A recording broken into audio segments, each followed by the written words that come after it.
서울 강남의 초겨울 아침. 유리창 너머로 빗방울이 천천히 떨어지고 있었다. 박태준은 회의실의 커튼을 반쯤 열어두고 조용히 서 있었다. 검은 양복, 단정한 넥타이, 그리고 눈에 띄지 않는 미소. 그는 오늘을 위해 몇 달을 준비해 왔다. 중국 상하이 본사의 대표단이 도착하기 직전이었다. 이번 합병은 회사의 미래를 결정짓는 자리였다. 문이 열리자 4명의 중국인이 들어왔다. 가운데에 있던 남자, 리웨이제는 첫 인상부터 강렬했다. 회색 양복의 옷깃은 단 한 주름도 없었고 그의 시선은 마치 사람을 평가하는 스캐너처럼 차가웠다. 그는 인사를 건네지 않고 먼저 서류를 탁자 위에 올려두었다. 통역사는 어디 있습니까? 박태준은 잠시 멈췄다. 보디어 옆에 있던 한국 직원이 조심스럽게 말했다. 대표님, 이분이 바로 박태준 부장입니다. 이번 협상의 책임자이자 한국 측 대표입니다. 리웨이제는 고개를 약간 기울였다. 그래도 통역이 필요하지 않습니까? 그의 말투엔 진심 어린 질문보다는 확신이 있었다. 그는 태준을 본 순간 이미 보조자라고 판단한 것이다. 태준은 중국어로 대답했다. 제 중국어는 통역이 필요 없습니다. 리웨이젠의 얼굴에 잠시 미세한 균열이 생겼다. 그러나 곧 아무 일 없다는 듯 웃으며 자리에 앉았다. 좋습니다. 그럼 바로 시작하시죠. 회의실의 공기가 미묘하게 바뀌었다. 한국 직원들은 숨을 죽였고 리웨이제는 고개를 숙인 채 펜을 돌렸다. 첫 번째 의제는 경영 구조였다. 리웨이제는 자료를 넘기며 말했다. 이 합병은 우리 쪽이 주도해야 합니다. 자본력과 시장 규모에서 우리가 우위니까요. 그 말은 숫자의 언어로 포장된 명령이었다. 태준은 그저 고개를 끄덕이며 메모했다. 그의 얼굴엔 감정이 없었다. 단지 팽긋이 종이를 스치는 소리만 들렸다. 한국 본사는 기술력 외엔 별다른 경쟁력이 없습니다. 리웨이제는 태연히 말했다. 우리가 방향을 제시하고 당신들은 실행만 하면 됩니다. 그 순간 한국 쪽 직원들의 어깨가 굳었다. 누구도 반박하지 않았다. 태준만이 조용히 웃었다. 그 미소엔 자존심이 아니라 인내가 있었다. 회의가 끝나갈 무렵 리웨이제는 서류를 정리하며 물었다. 박 부장, 혹시 통역 자료는 제가 직접 받는 게 좋겠습니까? 태준은 짧게 대답했다. 필요 없습니다. 이미 완벽히 번역되어 있습니다. 누가 번역했습니까? 제가 했습니다. 그 말이 떨어지자 순간 공기가 멈췄다. 리웨이제는 아무 대답도 하지 않았다. 그저 짧게 코웃음을 치며 말했다. 좋습니다. 다음 주에 상하이에서 뵙죠. 그는 자리에서 일어나 문 쪽으로 걸어갔다. 그의 뒷모습을 바라보며 태준은 마음속으로 하나의 문장을 되뇌었다. 당신이 나를 통역사로 본 순간 이미 협상은 내 손 안에 들어왔다. 그는 커튼을 완전히 열었다. 빛이 들어왔다. 서울의 겨울은 여전히 차가웠지만 그의 눈빛엔 이상한 온기가 있었다. 그 온기는 침묵 속에서 자라는 확신이었다. 상하이 공항은 유리와 금속이 뒤섞인 거대한 구조물이었다. 도착 게이트를 나서자 리웨이젠의 비서가 기다리고 있었다. 박 부장님, 리 대표님께서 바로 본사 회의실로 모시라고 하셨습니다. 목소리는 공손했지만 눈빛은 차가웠다. 그는 미리 준비된 차량으로 안내했다. 검은색 벤츠의 창문 너머로 도시의 불빛이 스쳐 지나갔다. 태준은 아무 말도 하지 않았다. 그는 자신이 불리한 위치에 있다는 걸 알고 있었다. 겉으론 손님이지만 이곳에선 언제든 지워질 수도 있는 이름이었다. 본사 회의실은 크고 냉정했다. 벽에는 금빛 로고가 새겨져 있었고 리웨이제는 이미 그곳에 앉아 있었다. 그 옆엔 중국 임원들이 줄지어 있었다. 어서 오세요, 박통역사. 그는 일부러 그 단어를 사용했다. 회의실 전체에 가벼운 웃음이 번졌다.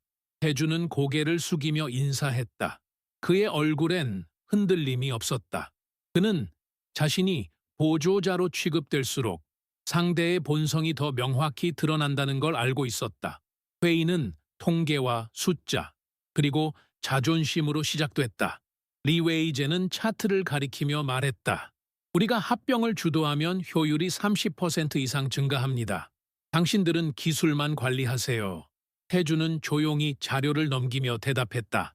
효율이란 것은 어느 쪽이 주도하느냐보다 서로가 얼마나 신뢰하느냐에 달려 있습니다. 그의 목소리는 낮았지만 방 안의 모든 시선이 그를 향했다. 리웨이제는 웃음을 터뜨렸다. 철학적인 이야기군요. 하지만 기업은 감정으로 움직이지 않습니다. 태주는 눈을 들어 그를 바라봤다. 기업은 사람으로 움직입니다. 그 짧은 문장에 공기가 흔들렸다. 리웨이제는 말없이 펜을 굴렸다. 그의 눈빛은 조롱과 경계가 뒤섞인 색이었다. 박 부장, 혹시 자신이 우리를 가르치려는 겁니까? 아닙니다. 그럼 왜 자꾸 도덕을 이야기합니까? 태주는 천천히 숨을 내쉬었다. 도덕이 없는 숫자는 언젠가 사람을 삼킵니다. 순간 옆에 있던 중국 임원이 웃음을 흘렸다. 한국인은 늘 감정이 앞서지요. 태주는 그를 바라보지 않았다. 그저 물컵을 들어 한 모금 마셨다. 그 한 모금의 침묵이 말보다 더 길었다. 회의가 끝난 뒤 리웨이제는 개인적으로 태준을 불렀다. 박 부장, 솔직히 말합시다. 당신은 통역 이상의 역할을 맡기엔 아직 부족합니다. 태준은 미소 지었다. 그 판단은 곧 달라질 겁니다. 왜 그렇게 확신합니까? 제가 만든 계약서에는 제 이름이 마지막에 서명되어 있으니까요. 리웨이젠의 표정이 굳었다. 무슨 뜻이죠?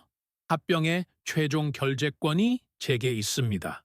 그의 중국어 발음은 완벽했고 문장은 흔들림이 없었다. 리웨이제는 아무 말도 하지 못했다. 그의 눈동자가 천천히 흔들렸다. 태주는 조용히 자리에서 일어났다. 리 대표님, 다음 회의에는 통역이 필요 없을 겁니다.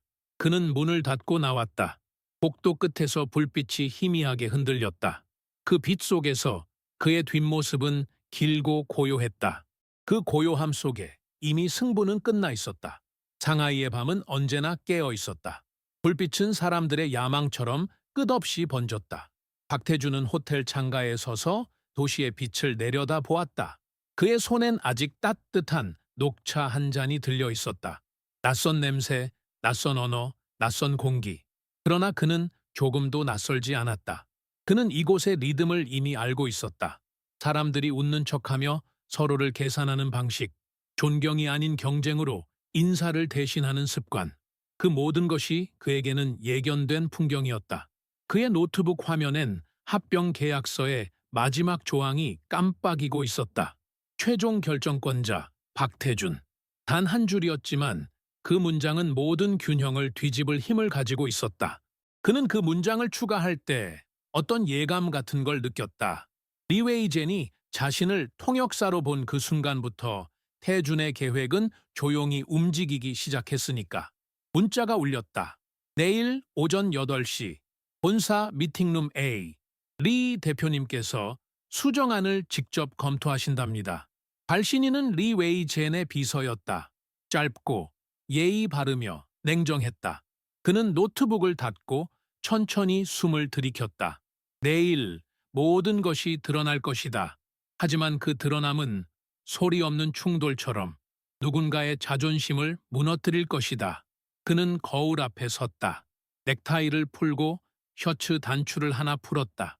피곤한 얼굴이 비쳤다. 그러나 그 눈빛은 피로가 아니었다. 그건 기다림이었다.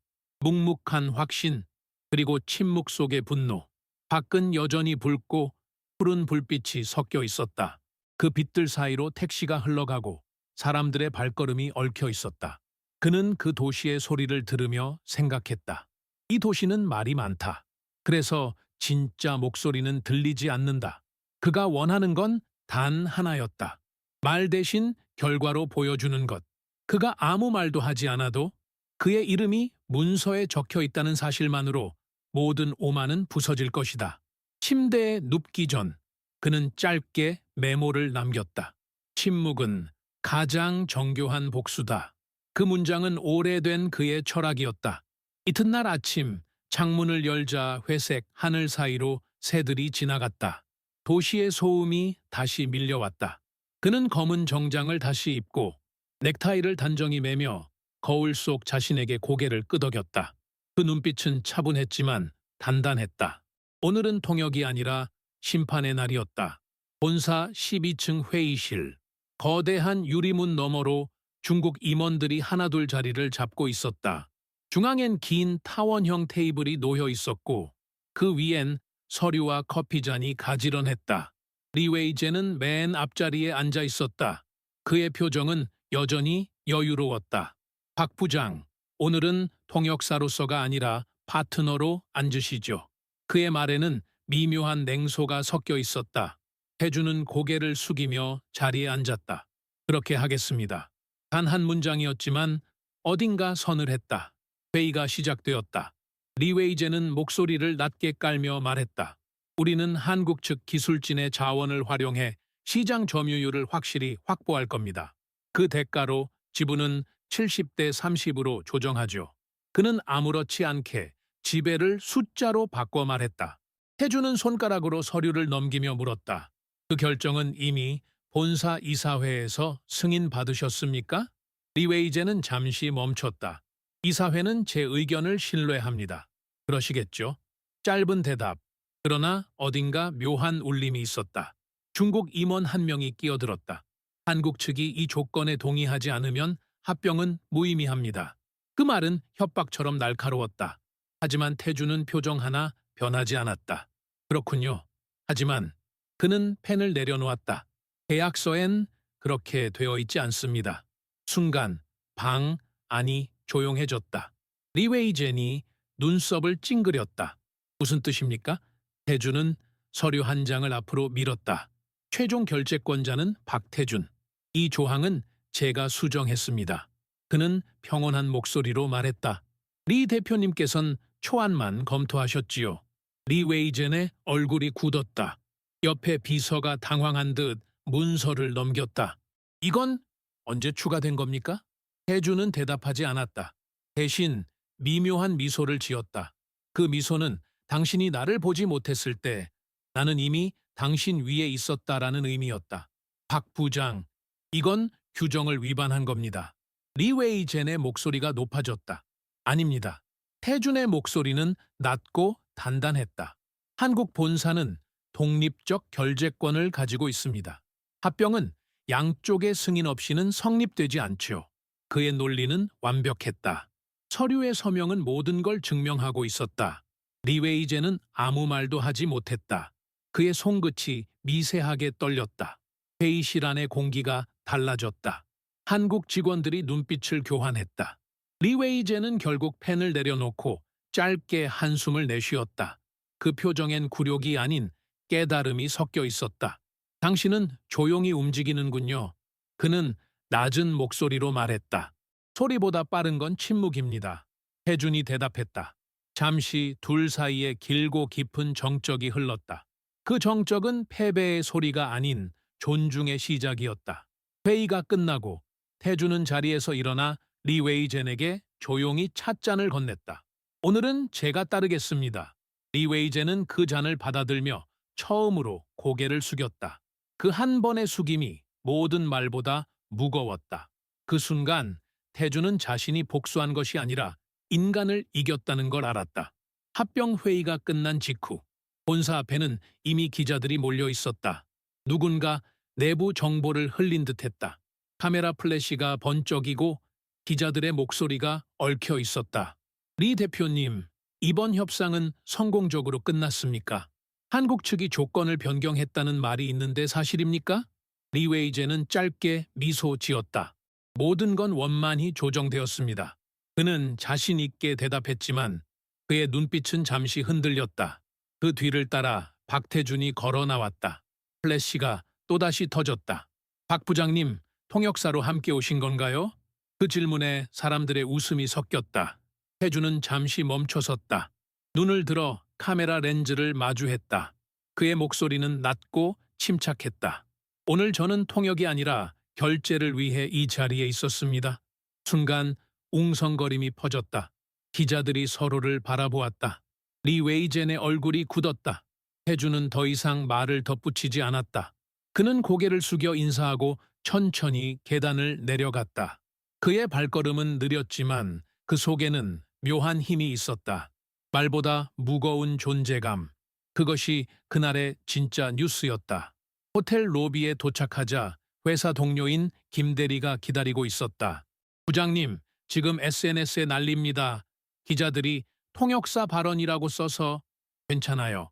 태주는 짧게 대답했다. 진실은 말로 설명하지 않아도 시간이 대신 증명해 줍니다. 그는 엘리베이터를 타며 말했다. 모욕은 빠르게 퍼지지만 존중은 느리게 스며듭니다. 그래서 오래갑니다. 방 문을 열자 그는 서류 가방을 내려놓고 녹음기를 꺼냈다. 그 속엔 오늘의 회의 전 과정이 담겨 있었다. 그는 파일을 백업하며 중얼거렸다. 기록은 기억보다 오래 산다. 창문 너머로 비가 내리고 있었다. 리웨이제는 같은 시각 자신의 사무실에서 술잔을 들고 있었다. 그는 아무 말 없이 창밖을 바라보았다. 서울에서 왔던 그 남자, 말없이 자신을 이긴 그 남자, 그 얼굴이 떠올랐다. 한국인은 조용하지만 무섭다. 그는 그렇게 중얼거렸다. 비는 점점 거세졌다. 상하이의 도로 위로 불빛이 번졌다. 태주는 노트북을 닫고 책상 위에 있던 작은 닭이 차치를 꺼냈다. 그는 조용히 물을 끓이고 자식을 올렸다. 그 향이 방 안에 퍼졌다. 그는 스스로에게 속삭였다. 말을 아끼면 향이 남는다. 다음 날 아침 모든 포털의 헤드라인이 똑같았다. 중국 대표단 합병 협상 완료. 그 밑에는 짧은 문장이 달려 있었다. 통역사로 동행한 한국인, 실은 결재권자였다. 사람들은 놀라워했고 회사 내부 메신저는 끊임없이 울렸다. 서울 본사 직원들 사이에서도 조용한 흥분이 퍼졌다. 박 부장님, 정말 멋지십니다. 리 대표가 그렇게 오만하더니 결국 누구도 크게 웃지 않았다. 그건 승리라기보다 해방에 가까웠다. 태주는 회사 건물 옥상에 서 있었다. 찬 바람이 얼굴을 스쳤다. 신문 한 장이 그의 손에 들려 있었다. 글자 사이로 하얀 김이 흩어졌다. 그는 기사의 끝 문장을 천천히 읽었다. 그는 통역이 아니라 설계자였다. 그 한 문장이 몇 달의 모욕을 덮었다. 전화가 울렸다. 리웨이 젠이었다. 박 부장, 잠깐 이야기할 수 있겠습니까? 그의 목소리는 전날과 달랐다. 기침 섞인 쉰톤, 그리고 조심스러움. 들려주세요. 태준이 말했다. 당신을 오해했습니다. 저도 그럴 줄 알았습니다. 짧은 대화, 그러나 모든 게 담겨 있었다. 그날 오후 중국 본사 게시판엔 한 장의 사진이 올라왔다. 리웨이 젠이 직접 작성한 공지였다. 한국 파트너사 박태준 부장에게 공식적인 존경과 감사를 표합니다. 그 한 문장은 모든 소문보다 강력했다. 서울 본사에서도 사람들이 그 게시물을 돌려보며 말했다. 그 사람이 결국 고개를 숙였대. 태준 부장, 진짜 대단하네. 하지만 태준은 조용했다. 그는 스스로를 자랑하지 않았다. 그는 단지 한 잔의 차를 따르고 있었다. 그날 저녁 퇴근길에 그는 창밖의 도시를 보았다. 버스 정류장 광고판에 자신의 이름이 기사로 떠 있었다. 그러나 그는 눈길을 돌렸다. 인정은 기사로 받는 게 아니다. 그는 속으로 중얼거렸다. 그에게 남은 건 오직 평정이었다. 그 평정이 그의 무기였다. 누군가는 그를 차가운 사람이라 불렀지만 그는 알았다.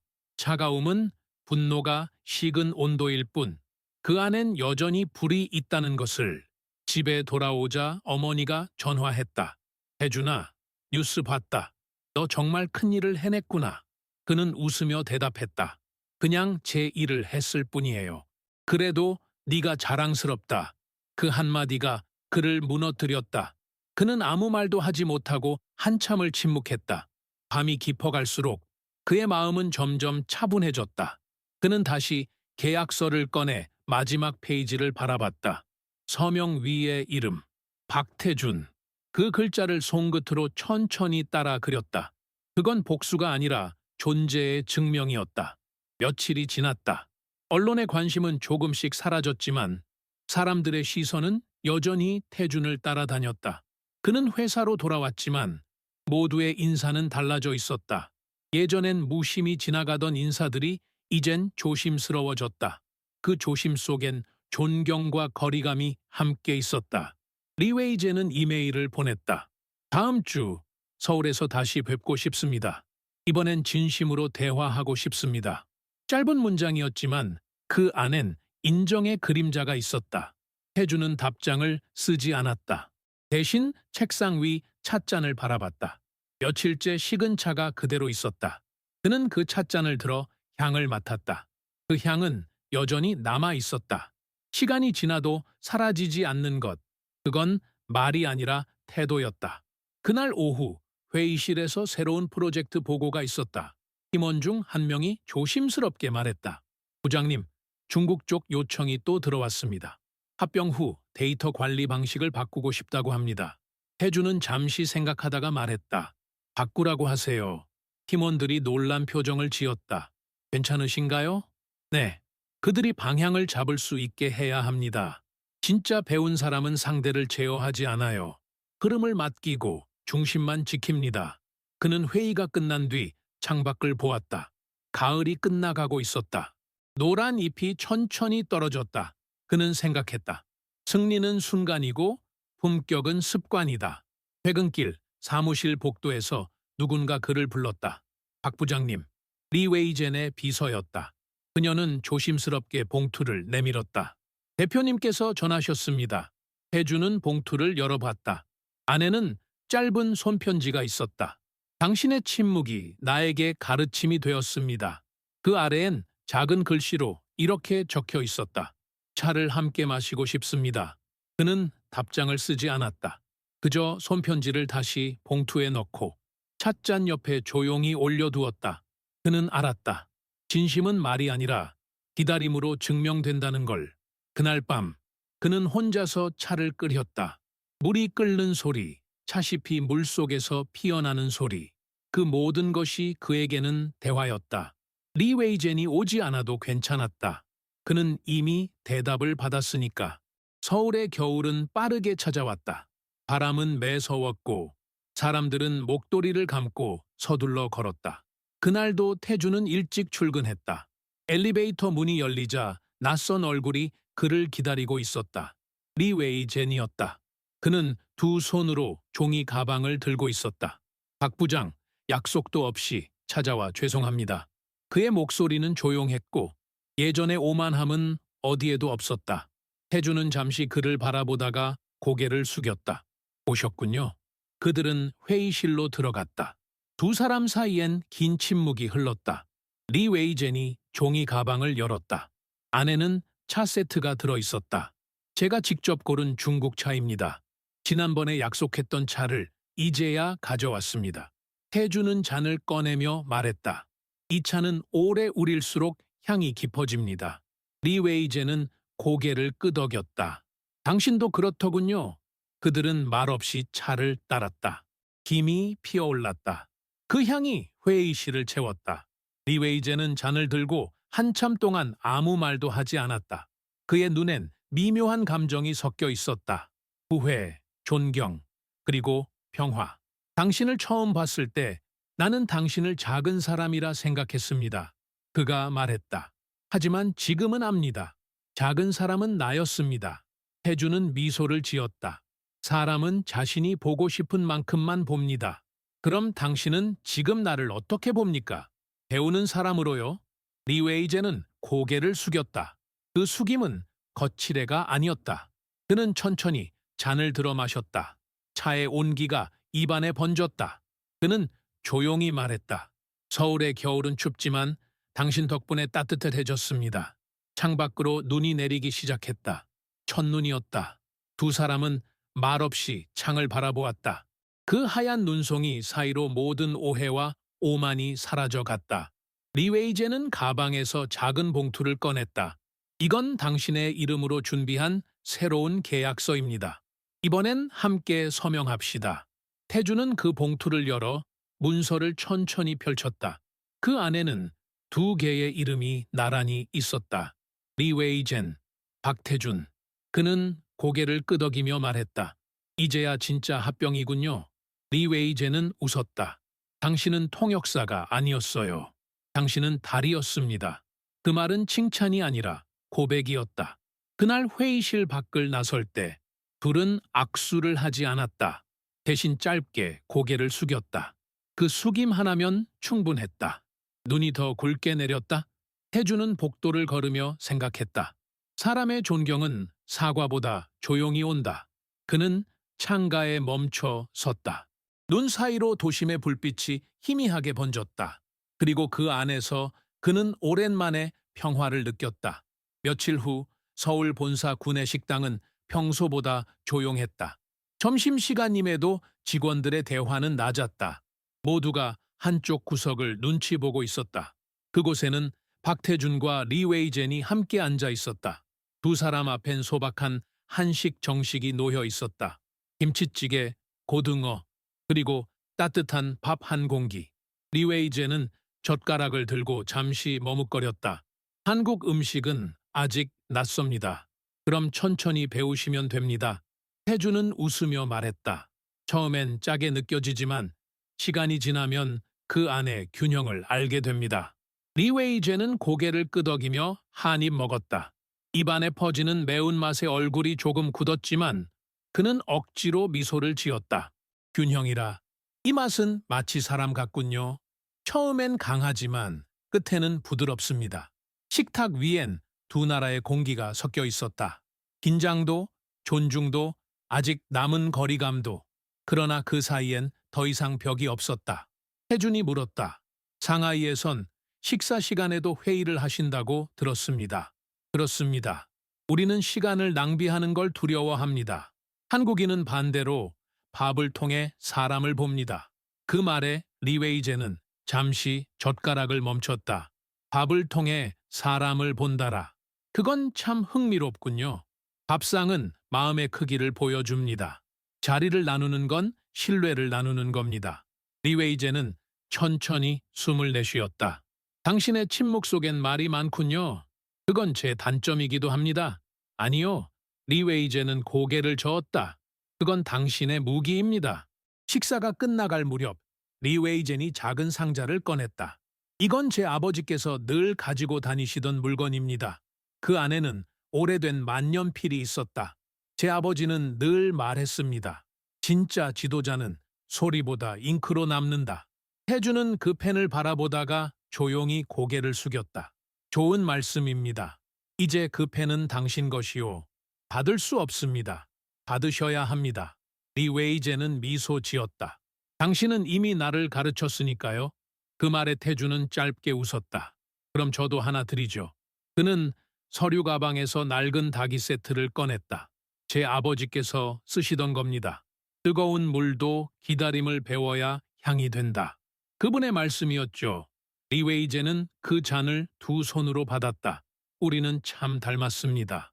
아마 늦게 알아본 형제 같은 걸 겁니다. 둘은 조용히 웃었다. 식당의 소음이 다시 돌아왔다. 하지만 그들의 자리만은 고요했다. 그 고요 속에서 진짜 신뢰가 익어가고 있었다. 그날 오후 합병 후 첫 공식 미팅이 열렸다. 회의실은 익숙하면서도 낯설었다. 중국과 한국 직원들이 섞여 앉아 있었고 공기의 온도가 달랐다. 누구도 먼저 말을 꺼내지 않았다. 리웨이젠이 자리에서 일어났다. 그는 전보다 훨씬 차분해 보였다. 오늘은 숫자가 아니라 마음을 이야기하고 싶습니다. 그의 첫마디에 사람들이 놀랐다. 리웨이제는 계속 말했다. 이 합병은 서류로 끝나지 않습니다. 이제부터는 서로의 방식을 배우는 시간입니다. 그는 고개를 돌려 박태준을 바라봤다. 제가 배운 첫 번째 교훈은 이것입니다. 말이 아닌 태도가 회사를 움직인다. 그 순간 회의실은 조용해졌다. 모두의 시선이 태준에게 향했다. 태준은 자리에서 천천히 일어났다. 저는 배운 게 하나 있습니다. 그의 목소리는 낮았지만 명확했다. 겸손은 언어가 다르더라도 통합니다. 그 두 문장이 교차하며 회의실 안에 묘한 울림이 퍼졌다. 누군가 박수를 쳤고 그 소리가 점점 번졌다. 하지만 두 사람은 박수에 반응하지 않았다. 그들은 서로를 바라보며 고개를 숙였다. 그 짧은 인사 속에 몇 달의 오해와 경쟁이 모두 녹아 있었다. 회의가 끝난 후 사람들은 하나둘 자리를 떠났다. 서류가 정리되고 노트북이 닫히고 커피 향만 남았다. 그러나 박태주는 그대로 앉아 있었다. 빈 의자, 빈 목소리. 그 사이에 남은 건 단 하나의 잔열이었다. 그는 손끝으로 테이블을 천천히 쓸었다. 그 표면엔 여전히 미묘한 온기가 있었다. 문이 열리고 리웨이젠이 다시 들어왔다. 아직 안 가셨습니까? 조금만 더 앉아 있으려고요. 이 방이 당신의 전쟁터였겠군요. 그렇죠. 하지만 이겼다는 기분은 없습니다. 왜죠? 진심으로 싸운 사람은 이기고 지는 걸 신경 쓰지 않습니다. 그냥 제대로 마주했는지를 기억하죠. 리웨이제는 고개를 끄덕였다. 그럼 우린 제대로 마주한 겁니까? 네, 그럼 충분합니다. 그는 문을 닫고 나갔다. 회의실에는 다시 정적이 내려앉았다. 박태주는 천천히 일어났다. 의자를 밀고 잔을 들어 마지막 남은 차를 마셨다. 그 향은 이미 약해졌지만 그 여운은 길었다. 그는 창가로 다가가 유리창 너머 도시를 내려다봤다.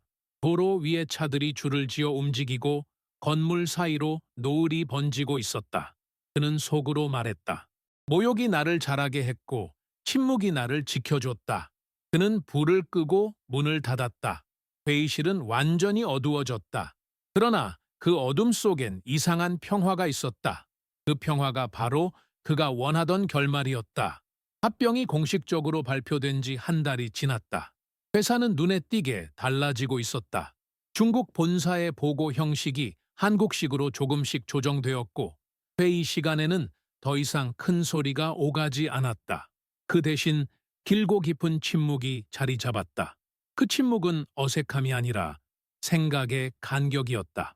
박태주는 어느 날 복도에서 중국 직원 한 명이 문을 두드리기 전에 잠시 멈추는 모습을 보았다. 그는 미소를 지었다. 이제 이 회사는 소리보다 예절을 먼저 배운 것이다. 점심시간이 되자 리웨이젠이 직접 그의 사무실을 찾아왔다. 박 부장, 오늘은 제가 초대해도 되겠습니까? 그의 어조는 완전히 달라져 있었다. 태주는 고개를 끄덕였다. 이번엔 당신이 고른 식당으로 갑시다. 식당은 조용한 중식당이었다. 리웨이제는 직접 차를 따랐다. 이제는 차를 따를 때마다 당신이 떠오릅니다. 태주는 미소 지었다. 그럼 그 향이 나쁘지 않길 바랍니다. 그들은 대화를 많이 하지 않았다. 말보다 표정으로, 표정보다 행동으로 서로를 이해하고 있었다. 리웨이제는 말했다. 당신의 방식은 효율적이지 않습니다. 하지만 이상하게도 사람을 움직입니다. 효율은 사람을 모으지 못합니다.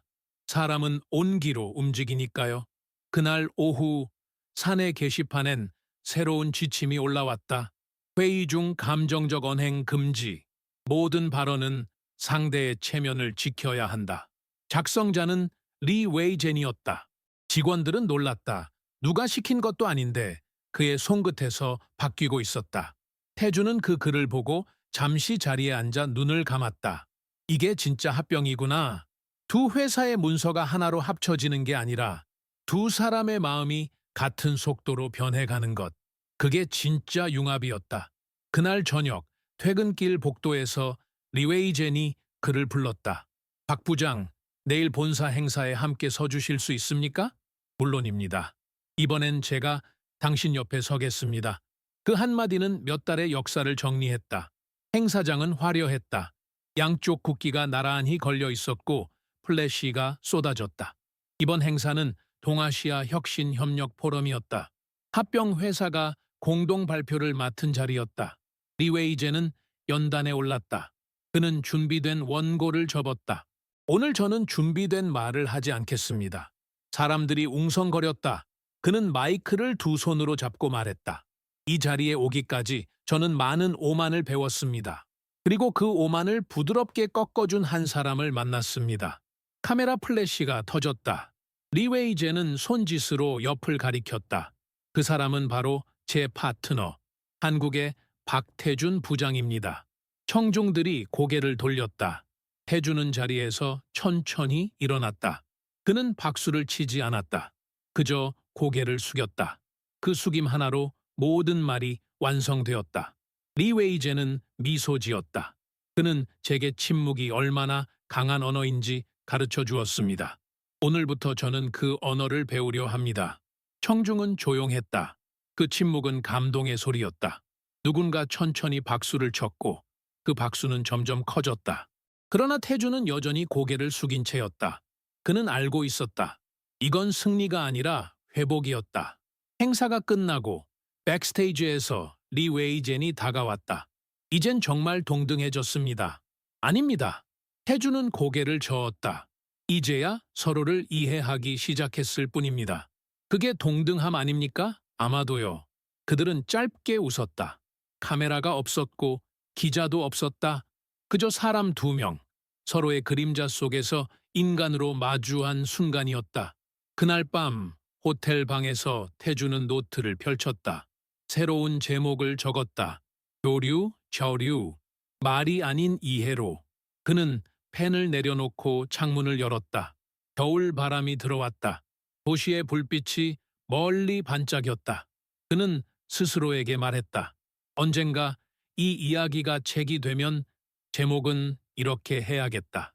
그가 나를 통역사로 불렀을 때 나는 그를 인간으로 배웠다. 그는 불을 끄고 눈을 감았다. 모든 소음이 멀어지고 그의 마음에 남은 건 단 하나였다. 조용한 감사. 그것이면 충분했다. 겨울이 깊어가고 있었다. 눈은 며칠째 그치지 않았다. 회사 로비에는 크리스마스 트리가 세워졌고 직원들의 웃음소리가 조금씩 늘었다. 하지만 박태준의 마음은 조용했다. 그는 하루가 끝날 때마다 창가에 앉아 차 한 잔을 마셨다. 그 습관은 이제 의식처럼 남아 있었다. 리웨이제는 그를 자주 찾아왔다. 하지만 예전처럼 비즈니스 이야기를 하지 않았다. 대신 사소한 일상을 물었다. 서울의 겨울은 언제부터 따뜻해지나요?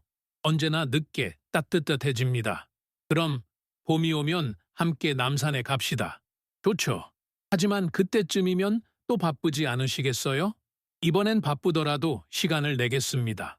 그들의 대화는 짧고 그 짧음 속에 진심이 있었다. 태주는 느꼈다. 사람이 변한다는 건 말이 아니라 멈춤의 순간이 늘어나는 것이다.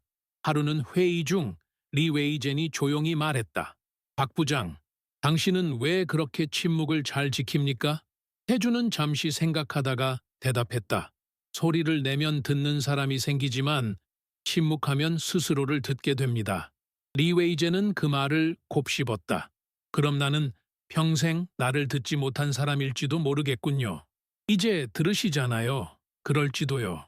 회의가 끝난 뒤 리 웨이젠은 창문 앞에서 한참 서 있었다. 그의 눈엔 지난날의 자신이 겹쳐 보였다.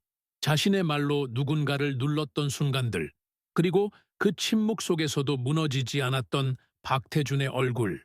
그는 그 얼굴을 떠올리며 말했다.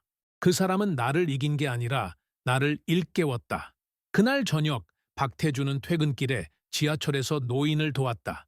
그는 그 일로 특별한 감정을 느꼈다. 존중이란 건 누가 누구보다 높은가의 문제가 아니구나. 그는 손에 들고 있던 가방을 내려놓고 눈을 감았다. 자신이 변했다는 걸 느꼈다. 그 변화는 조용했고 확실했다. 그날 밤 그는 일기에 이렇게 적었다. 사람을 바꾸는 건 설득이 아니라 예의다. 긴 겨울이 지나가고 있었다. 눈은 사라지고 공기엔 새 냄새가 섞였다. 사람들의 옷차림이 밝아졌다. 회사 앞 나무에도 연두색 잎이 돋았다. 그날 아침 박태준은 커피 대신 차를 들고 사무실에 들어섰다. 책상 위엔 흰 봉투 하나가 놓여 있었다. 보낸 사람, 리 웨이젠. 그는 봉투를 열었다. 안에는 짧은 편지 한 장이 들어 있었다. 박 부장, 이번 달을 마지막으로 저는 상하이 본사로 돌아갑니다. 이제는 당신의 방식으로 회사를 맡길 때가 되었습니다. 내가 남긴 가장 큰 성취는 수익이 아니라 관계였습니다. 그 관계의 중심엔 언제나 당신이 있었습니다. 편지를 다 읽고 난 뒤 태주는 잠시 눈을 감았다. 창문을 열자 바람이 들어왔다. 그 바람엔 봄의 냄새가 섞여 있었다. 그날 오후 회사 전 직원이 모인 송별 행사가 열렸다. 리 웨이제는 단정한 양복을 입고 있었다. 그의 얼굴엔 평온한 미소가 있었다. 오늘 저는 떠나지만 제 안에는 한국이 남습니다. 그는 그렇게 말하며 고개를 숙였다. 사람들이 박수를 쳤다. 하지만 박태주는 조용히 서 있었다. 그는 박수보다 깊은 인사를 보냈다. 그들의 눈이 마주쳤다. 짧은 순간 아무 말이 없었다. 그 침묵이 모든 작별의 언어였다. 행사가 끝난 뒤 태주는 옥상으로 올라갔다. 도시의 공기가 달라져 있었다. 그는 하늘을 보며 중얼거렸다. 이제 진짜로 끝났구나. 하지만 그 말엔 슬픔이 아니라 평화가 있었다. 며칠 후 상하이에서 한 통의 사진이 도착했다. 리웨이젠이 새 사무실에서 차를 따르고 있었다. 사진 아래엔 짧은 문장이 적혀 있었다. 이젠 제가 향을 기다립니다. 태주는 사진을 인쇄해 자신의 책상 위에 붙였다. 그 옆엔 작은 닭이 세트가 있었다. 그는 혼잣말처럼 말했다. 사람은 결국 배우는 존재다. 심지어 오만했던 사람도. 그는 차를 우려내며 웃었다. 그 향이 방 안을 채웠다. 그 향은 겨울 내내 묵혀있던 것처럼 깊었다. 봄은 그렇게 소리 없이 찾아왔다. 봄이 완전히 자리를 잡은 어느 날, 박태주는 새로 이전한 본사 건물의 회의실에 앉아 있었다. 그곳엔 더 이상 외국어가 섞이지 않았다. 모두가 조용히 일했고 회의 중에도 서로의 눈을 보며 말을 아꼈다. 그 변화는 느렸지만 뿌리 깊었다. 그는 커피 대신 녹차를 마셨다. 책상 위엔 오래된 닭이 세트가 놓여 있었다. 그것은 이제 회사의 상징처럼 자리 잡았다. 누군가가 물었다. 부장님, 왜 늘 같은 찻잔만 쓰세요? 이 잔에는 기억이 담겨 있습니다. 좋은 기억입니까? 쓴 기억이 더 많죠. 하지만 쓴 맛이 향을 깊게 합니다. 그 말에 직원이 조용히 고개를 숙였다. 그 한마디가 그날의 회의보다 오래 남았다. 점심 무렵 이메일 한 통이 도착했다. 보낸 사람 리 웨이젠. 박 부장, 상하이에도 봄이 왔습니다. 당신의 방식이 이곳에서도 통하고 있습니다. 사람들이 회의 전에 차를 나누기 시작했습니다. 그 문장을 읽는 순간 태준의 입가에 잔잔한 미소가 번졌다. 그는 창문을 열었다. 바람이 서류를 흔들었다. 그 바람은 따뜻했고 어딘가 멀리서 온 향기가 섞여 있었다. 그는 그 향을 들이마시며 생각했다. 이제 나는 복수 대신 전통을 남겼다. 퇴근길. 그는 잠시 멈춰서서 빌딩 유리창에 비친 자신의 얼굴을 봤다. 그 얼굴엔 나이가 아닌 깊이가 있었다. 그는 자신에게 속삭였다. 내가 배운 건 단 하나다. 존중은 소리보다 조용해야 오래 남는다. 그는 다시 걸었다. 거리의 사람들 속으로 녹아들었다. 이제 그에게 회사는 전쟁터가 아니었다. 그는 평화를 관리하는 사람이 되어 있었다. 그날 밤, 그는 오랜만에 일기를 썼다. 나는 그를 미워하지 않았다. 나는 그에게서 나를 봤다. 그리고 나를 이긴 건 결국 그가 아니라 나였다. 그는 펜을 내려놓고 차를 한 모금 마셨다. 차는 식어 있었지만 향은 그대로였다. 몇 년이 흘렀다. 회사는 아시아 시장의 중심으로 성장했다. 새로운 세대가 들어왔고 박태주는 이제 임원으로 승진해 있었다. 그는 여전히 조용히 일했다.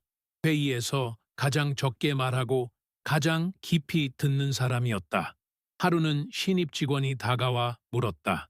부장님, 성공의 비결이 뭔가요? 그는 잠시 생각하다가 대답했다. 비결이란 건 없습니다. 다만 내가 모욕당하던 시절이 나를 만들었죠. 모욕이요? 그게 아니었다면 나는 여전히 사람보다 숫자를 중요하게 여겼을 겁니다. 신입은 고개를 끄덕였지만 그의 말이 완전히 이해되지는 않는 눈치였다. 해주는 미소 지었다. 이해하려 하지 마세요. 언젠가 당신도 듣게 될 겁니다. 자신의 침묵 속에서. 그날 오후 리웨이젠에게서 또 한 통의 편지가 도착했다. 박 사장, 저는 이제 은퇴를 앞두고 있습니다. 마지막으로 당신께 전하고 싶은 말이 있습니다. 당신의 침묵은 제 인생의 방향을 바꿨습니다. 사람은 논리로 변하지 않습니다. 존중으로 변합니다. 그는 편지를 다 읽고 나서 오래도록 움직이지 않았다. 그의 눈가엔 잔잔한 물기가 맺혔다. 그는 천천히 일어나 창밖의 도시를 바라봤다. 햇살이 유리벽을 타고 흘러내렸다. 그 빛 속에서 그는 조용히 중얼거렸다. 이제 진짜 합병은 사람의 마음에서 끝났구나. 며칠 뒤 그는 산의 간견에서 신입들에게 말했다. 여러분, 저는 복수를 믿지 않습니다. 대신 깨달음을 믿습니다. 당신을 무시한 사람을 증명으로 이기세요. 침묵은 약함이 아니라 준비된 강함의 형태입니다. 강연이 끝난 뒤 사람들은 조용히 박수를 쳤다. 그 박수엔 감정이 아닌 존경이 담겨 있었다. 그날 저녁, 대주는 사무실에 혼자 남았다. 책상 위엔 오래된 만년필과 닭이 세트가 있었다. 그는 두 물건을 나란히 놓고 손끝으로 살짝 만졌다. 잉크는 말의 흔적, 차는 마음의 온도. 그는 속으로 그렇게 정리했다. 밤이 깊어지자 도시의 불빛이 하나둘 꺼졌다. 그는 창문을 닫고 마지막으로 조용히 말했다. 리 대표, 잘 계시죠? 당신이 남긴 향이 아직 남아 있습니다. 그의 목소리는 바람에 섞여 사라졌다. 하지만 그 향은 사라지지 않았다. 그건 눈에 보이지 않는 유산이었다. 그 유산이 세대를 넘어 다시 새로운 관계를 만들고 있었다. 박태준이 임원으로 취임한 지 2년이 흘렀다. 회사는 안정기에 접어들었지만 그의 마음은 다시 조용히 흔들리고 있었다. 새로운 투자 제안이 들어왔기 때문이다. 이번엔 일본의 대기업이었다. 그들은 자본과 기술력을 앞세워 공동 프로젝트를 제안했다. 조건은 매력적이었지만 문제는 태도였다. 첫 미팅에서 일본 대표는 이렇게 말했다. 한국 본사의 역할은 현장 관리에 국한되길 바랍니다. 그 말은 예의 바른 미소 속에 숨은 명령이었다. 박태준은 아무 말 없이 그를 바라봤다. 그 침묵에 일본 대표는 살짝 당황한 듯 미소를 굳혔다. 회의가 끝난 뒤 한국 직원들이 그를 둘러쌌다. 부장님, 이번 조건은 너무 불공평합니다. 그렇죠. 하지만 조용히 지켜봅시다. 그럼 그냥 두실 겁니까? 아니요. 단지 말보다 행동이 먼저 나와야 합니다.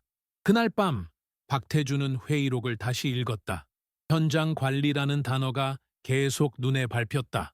그는 리웨이젠의 편지를 떠올렸다. 존중으로 변한다. 그는 미소 지었다. 이제 자신이 그 역할을 이어갈 차례였다. 며칠 뒤 일본 본사에서 두 번째 미팅이 열렸다. 이번엔 분위기가 미묘하게 달랐다. 일본 측은 숫자와 구조로 협상을 주도하려 했다. 그러나 박태준은 단 한 번도 목소리를 높이지 않았다. 그저 메모하고 고개를 끄덕이고 기다렸다.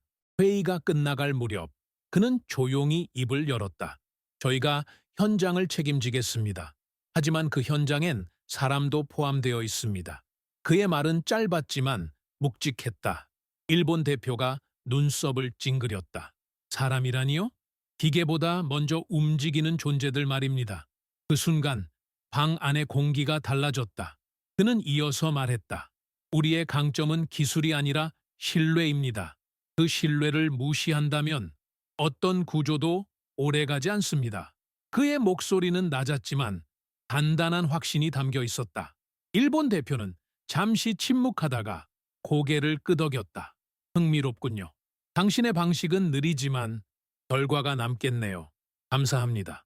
저는 느린 것이 결국 깊은 것이라 믿습니다.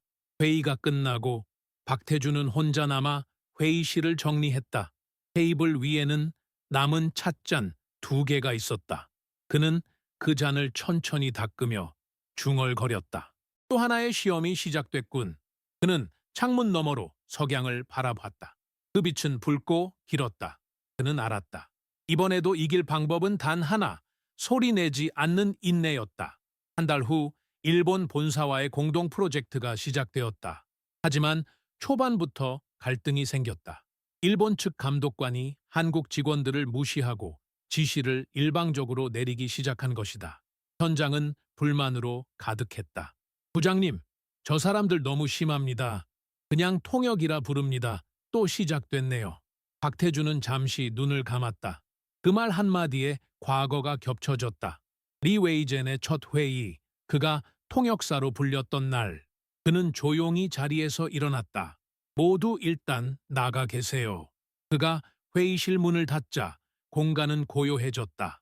일본 감독관은 여전히 서류를 넘기고 있었다. 무슨 일입니까, 박 부장? 한 가지 묻겠습니다. 네? 당신은 저희를 파트너로 보십니까? 감독관은 당황했다. 물론입니다. 다만 역할의 구분은 존중을 가리지 않습니다. 그는 천천히 의자에 앉았다. 저는 당신의 방식이 틀렸다고 생각하지 않습니다. 다만 그 방식이 사람을 닫게 만듭니다. 감독관은 아무 대답도 하지 못했다. 박태주는 조용히 찻잔을 그의 앞에 놓았다. 이 차를 한번 마셔보시죠. 지금이 그런 시간입니까? 네. 이런 시간일수록 필요합니다. 감독관은 머뭇거리다 잔을 들었다. 따뜻한 향이 피어올랐다. 그는 천천히 한 모금 마셨다. 그리고 눈을 내리깔았다. 생각보다 부드럽네요.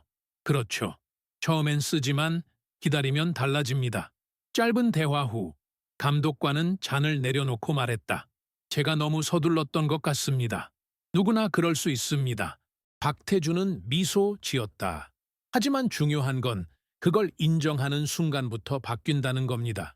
그날 저녁 일본 측의 태도가 달라졌다. 그들은 회의 전에 먼저 인사를 건넸고 현장 직원들의 의견을 듣기 시작했다. 박태주는 그 변화를 말없이 지켜봤다. 그는 속으로 중얼거렸다. 역사는 반복되지만 그 안의 사람은 다르게 배운다. 며칠 뒤 리웨이젠에게서 또 한 통의 메일이 왔다. 박 사장, 일본과의 협상 소식 들었습니다. 당신의 방식이 또 한 번 통했군요. 침묵은 대륙을 건너는 언어입니다. 그는 미소 지었다. 당신이 가르쳐준 향이 아직 남아 있습니다. 그는 그렇게 답장을 썼다. 그날 밤 회사 옥상에서 하늘을 올려다보았다. 별이 드물게 보이는 서울의 하늘. 그는 조용히 속삭였다. 나는 여전히 배우고 있다. 사람을, 침묵을, 그리고 나 자신을. 봄비가 내리던 날 신입 교육 프로그램의 마지막 세션이 열렸다. 박태주는 연단 앞에 서 있었다. 그의 머리엔 흰 머리카락이 몇 가닥 섞여 있었고 그의 목소리는 여전히 낮고 단단했다. 그는 손에 오래된 닭이 세트를 들고 있었다. 오늘은 수업 대신 이야기를 하나 하겠습니다. 직원들은 조용히 고개를 들었다. 오래전 저를 통역사로 부른 사람이 있었습니다. 순간 공기가 멈췄다.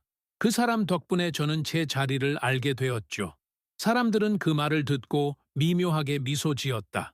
그들은 이미 그 이야기를 전설처럼 들은 적이 있었다. 하지만 태준의 입에서 직접 들으니 그 이야기는 더 이상 전설이 아니라 진실이었다. 그는 찻잔을 들었다. 이 차는 처음엔 쓰지만 기다리면 향이 납니다. 사람도 같습니다. 당신을 무시하는 사람은 결국 당신의 향을 늦게 맡을 뿐입니다. 한 신입이 손을 들었다. 그럼 부장님, 그때 복수하고 싶지는 않으셨어요? 그는 미소 지었다. 복수는 순간을 시원하게 하지만 존중은 평생을 따뜻하게 합니다. 그는 다시 말을 이었다. 여러분이 이 회사에서 기억해야 할 건 기술이 아닙니다. 태도입니다. 소리치는 사람은 빠르게 잊히지만 침묵으로 이긴 사람은 오래 남습니다. 그는 마지막으로 말했다. 제가 배운 가장 큰 교훈은 이것입니다. 존경은 승리의 결과가 아니라 품격의 증거입니다. 강연이 끝나자 직원들은 모두 자리에서 일어났다. 박수 소리가 천천히 번졌다. 그는 그 박수를 듣지 않았다. 그저 찻잔을 들고 향을 맡았다. 그 향은 여전히 깊고 부드러웠다. 그날 오후 그는 조용히 사무실로 돌아왔다. 책상 위엔 오래된 사진이 놓여 있었다. 리웨이젠과 함께 찍은 사진. 두 사람은 나란히 서서 잔을 들고 있었다. 그의 시선이 사진 위를 머물렀다. 우린 서로를 바꾼 게 아니라 서로를 완성시켰지. 그는 그렇게 속삭였다. 몇 달 뒤 박태주는 은퇴식을 맞이했다. 회사 로비에는 직원들이 가득 모였다. 벽에는 커다란 배너가 걸려 있었다. 감사의 마음으로 박태준 사장님께. 그는 무대에 올랐다. 수십 년 동안 익숙했던 회의실 대신 오늘은 꽃과 사람들로 둘러싸인 자리였다. 그는 마이크를 잡지 않았다. 대신 찻잔을 꺼냈다. 저는 늘 이 잔으로 하루를 시작했습니다. 오늘은 이 잔으로 제 마지막을 마무리하겠습니다. 직원들은 조용해졌다. 그는 천천히 물을 끓였다. 김이 피어오르고 향이 퍼졌다. 그 향은 회사 전체를 감쌌다. 여러분, 저는 특별한 말을 남기지 않겠습니다. 다만 부탁 하나만 드리죠. 그는 잔을 내려놓고 말했다. 누군가를 함부로 판단하지 마세요. 그가 조용하다고 약한 게 아닙니다. 그 침묵은 어쩌면 당신보다 더 깊은 싸움의 흔적일지도 모릅니다. 그의 말에 사람들이 고개를 숙였다. 그는 마지막으로 미소를 지었다. 이제 제 차례는 끝났습니다. 이제 여러분이 향을 이어가야 합니다. 그는 잔을 들어 마지막 한 모금을 마셨다. 그 순간 플래시가 터졌지만 그는 카메라를 보지 않았다. 대신 창밖의 하늘을 바라봤다. 하늘은 맑고 구름은 느리게 흘렀다. 행사가 끝난 후 그는 혼자 옥상으로 올라갔다. 도시의 바람이 그의 얼굴을 스쳤다. 그는 한참 동안 서 있었다. 멀리서 비행기가 지나갔다. 그 순간 핸드폰이 울렸다. 발신자, 리 웨이젠. 그는 웃으며 전화를 받았다. 박 사장, 소식 들었습니다. 당신의 향이 아직 제 사무실에도 남아 있습니다. 당신 덕분이죠. 아닙니다. 당신이 저를 사람으로 만들었어요. 그들은 한동안 아무 말도 하지 않았다. 그 침묵이 둘 사이의 마지막 대화였다. 전화를 끊고 그는 하늘을 올려다보았다. 노을이 붉게 번지고 있었다. 그 빛 속에서 그는 자신이 처음 통역사로 불리던 날을 떠올렸다. 그리고 미소 지었다. 그날의 모욕이 나를 여기까지 데려왔구나. 그는 마지막으로 중얼거렸다. 모든 향은 결국 침묵에서 시작된다. 그 말과 함께 그는 다기를 닫았다. 그리고 조용히 문을 나섰다. 도시의 소음이 멀어지고 그의 뒷모습만이 햇살 속에 남았다. 그 순간 한 직원이 그가 앉았던 자리 위를 바라보았다. 그곳엔 작은 메모 한 장이 남겨져 있었다. 소리 없는 존경이 가장 오래 남는다. 그 문장은 회사의 벽에 새겨졌고 그 향은 여전히 사람들의 마음에 남아 있었다.